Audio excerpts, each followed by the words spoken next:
예, 안녕하세요. 이변은 있다 이동현 변호사입니다. 예, 오늘은 학교폭력대책심의위원회 조치에 불복하려는 경우, 특히 이제 행정소송을 통해 불복하려는 경우 어떻게 대응해야 되는지에 대해서 알아보도록 하겠습니다.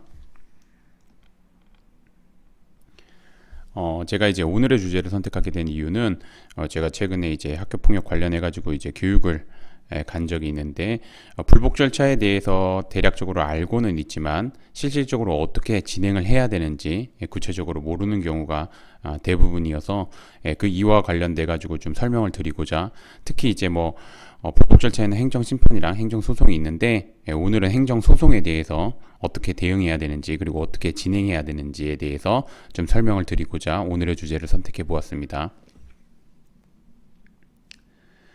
예, 우선 들어가기 앞서 학교 폭력의 개념을 좀 정확하게 알고 있어야 되는데, 이 이유는 뭐냐면 이제 우선 학교폭력대책심의위원회에서 학교 폭력에 대해서 판단할 때, 그러니까 가해 학생의 행위가 학교 폭력에 해당하는지 여부를 판단할 때 첫 번째, 여기 학교 폭력 정의에 가해 학생의 행위가 학교 폭력의 정의에 해당하는 학교 폭력에 해당하는지 여부를 먼저 판단합니다.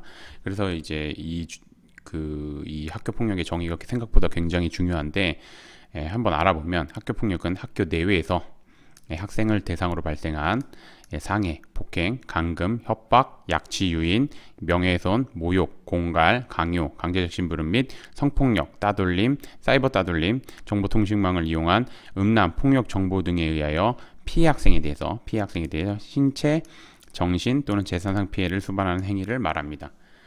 학교폭력대책심의위원회에선 아까 제가 말씀드린 것처럼 가해 학생의 행위가 지금 학교폭력에서 정의된 그 행위에 포함되는지 여부를 판단해서 학교폭력에 해당한다고 판단되면 그 다음에 하는 게 이제 학교폭력의 심각성, 지속성, 고의성, 가해 학생의 반성 정도, 화해 정도 이런 거를 가지고 판단을 해서 0점에서부터 뭐 4점까지 이렇게 점수를 각 매겨가지고 합산한 점수로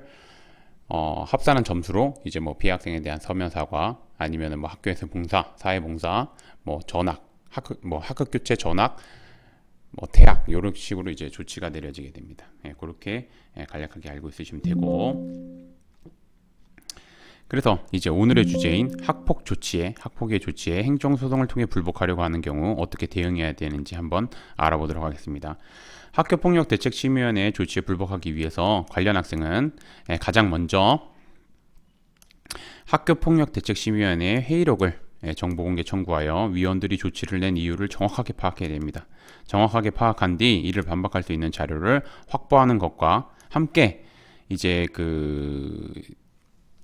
학폭위 자체에 절차적인 하자가 있는지 즉 이런 거를 확인해야 됩니다. 그런 다음에 만약에 위원회가 잘못 구성되는 등 절차적인 문제가 있으면은 절차적 문제를 지적하는 것, 즉 절차상 하자라고 말합니다. 이 절차상 하자를 지적하는 것과 동시에 여러 객관적인 자료에 비춰볼 때 학교 폭력에 해당하지 않음에도 불구하고 학교 폭력이라고 판단하였다는 잘못을 저질렀다는 거, 혹은 학교 폭력에는 해당할 수 있으나 그 학폭위의 조치가 재량권을 일탈남용한 과도한 조치라는 거 이렇게 주장을 해야 되는데 이거를 단순히 주장하면 안 되고 법률적인 관점에서 당연히 합리적으로 주장해야 원하는 결과를 얻을 수 있습니다. 그리고 여기서 제가 이제 한 가지 더 팁을 드리자면 뭐 행정소송이나 행정심판을 청구하는 경우 이제 집행정지도 꼭 함께 신청하라고 말씀드립니다. 그 이유는 뭐냐면 제가 다른 유튜브 영상에서도 뭐 설명을 드렸겠지만 행정처분 같은 경우는 기본적으로 이제 집행이 정지되지 않습니다. 그렇기 때문에 이 행정심판이나 행정소송을 통해서 불복 절차를 진행한다 하더라도 이제 그 학폭위에서 내려진 조치를 이행해야 되는 경우가 발생할 수 있습니다. 그렇기 때문에 집행정지를 함께 꼭 신청하셔야 됩니다.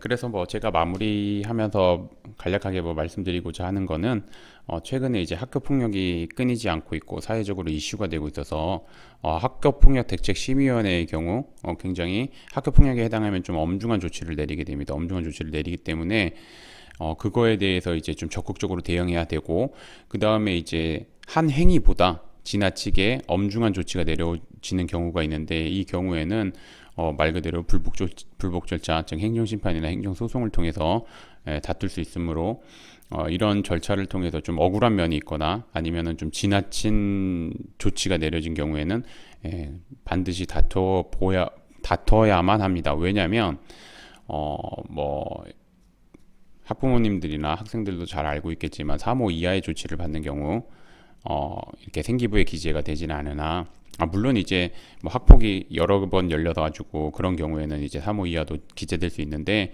우선 제가 일반적인 그러니까 처음으로 학교 폭력의 조치를 받게 됐다고 상정을 하면 3호 이하의 조치를 받게 되면은 뭐 생기부에 기재가 되지 않아서 뭐 상급학교 진학 시에 크게 뭐 제한되는 사항은 없는데 근데 4호 이상의 조치를 받게 되면 그 학교 폭력 관련된 내용이 이제 생기부에 기재가 되므로 좀 적극적으로 대응할 필요가 있기 때문에 억울한 면이 있으면 될 수 있으면 이제 불복 절차를 통해서 다투는 것이 좋습니다. 그리고 이제 불복 절차를 통해서 다투는 경우에는 정말 이제 그 법률적인 관점에서 접근해야 되기 때문에 단순히 뭐 혼자서 대응하거나 뭐 아니면은 이제 뭐 비전문가의 도움을 받아서 진행하는 것보다는 다양한 학교폭력 사건을 다뤄보거나 아니면 뭐 현재 이제 학교폭력대책심의위원회 위원을 하고 있는 변호사님들의 도움을 받아가지고 적절하게 대응하는 것이 필요합니다. 오늘의 주제는 여기까지 마치겠고 저는 이변은 있다의 이동현 변호사였습니다. 감사합니다.